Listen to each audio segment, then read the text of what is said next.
ఇతను నా ఫ్యాక్టరీలో పనిచేసే ఒక కూలివాడు.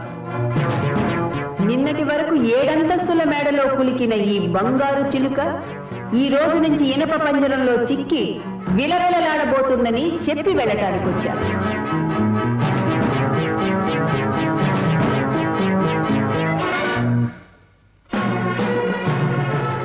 గాయత్రీదేవి, నా జీవితంలో నిప్పులు పోసావు కదూ, నీ అంతు చూస్తాను.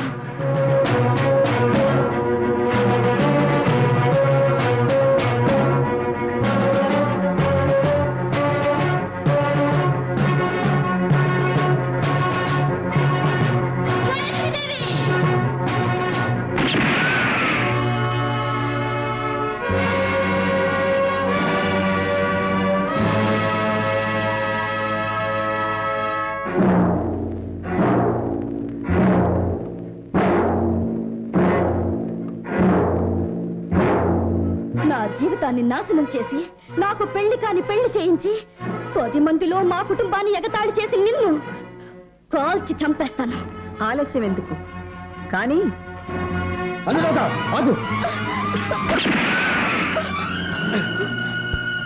గొర్రె కసాయివాణ్ణి నమ్మినట్టు కన్న తండ్రి నమ్మి అమాయకురాలు నన్ను చంపడానికి వచ్చింది. కాల్చని మోహన్. ఈ అమాయకురాలకి మీరెవరో తెలిస్తే ఈ తుపాకీతో తనే కాల్చుకుంటుంది మేడం. అనురాధ, మీ కుటుంబం 10 మందిలో అల్లరైనందుకే నువ్వింత ఆవేశపడి నన్ను కాల్చబోయావే. మీ నాన్న నాకు చేసిన ద్రోహానికి మరి నేనేం చేయాలి? మా నాన్న ఏం చేశాడు? నా భర్తను హత్య చేశాడు, నా బిడ్డను చంపించాడు. అబద్ధం. పుట్టుక అబద్ధం కావచ్చు, చావు అబద్ధం కావచ్చు, కానీ రక్తం అబద్ధం చెప్పదు. నా ఒంట్లోనూ మీ నాన్న ఒంట్లోనూ ప్రవహించేది ఒకే రక్తం, అన్నా చెల్లెళ్ళ రక్తం.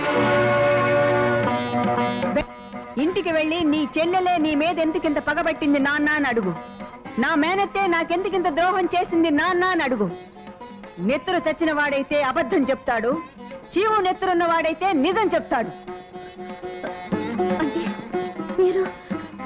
మీరు నాకు మేనత్తను.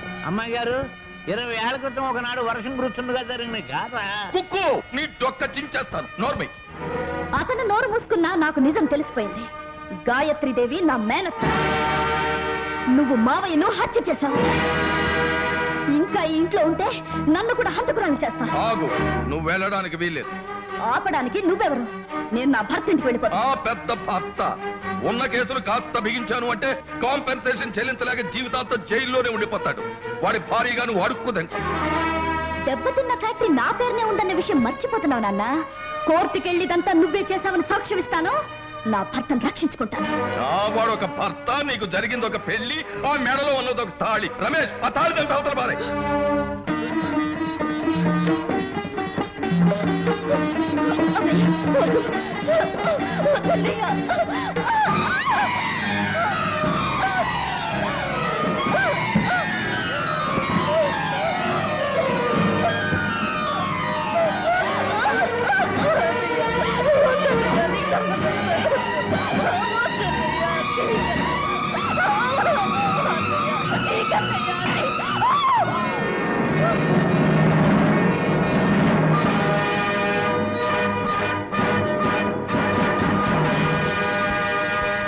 ఇది కట్టిన నేను ఇంకా బ్రతికే ఉన్నాను మామ.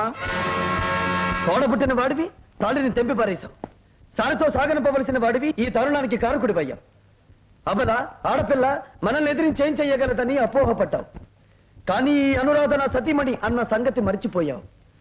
ఏ తాళిని ఎగతాళి చేసి మీరు తెంపి పారేశారో ఆ తాళిని మీ సమక్షంలో మళ్ళీ కడతాను. సగర్వంగా సతీ సమేతంగా ఇక్కడి నుంచి వెళ్తాను. ఏడిషో, ఒరేయ్ వాడిని చంపి దొడ్లో బాధిపెట్టేయండి రా. అది పెట్టేయండి రా. ఏమండి?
కుక్కుటేశ్వరరావు.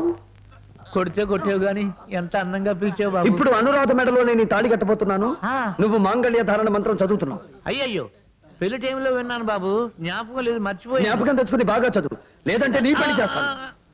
చదువుతాను బాబు, చదువుతాను. ఒరే బండ సన్నాసులారా, నా పెళ్లికి మంగళ వాయిద్యాలు వాయించండి రా.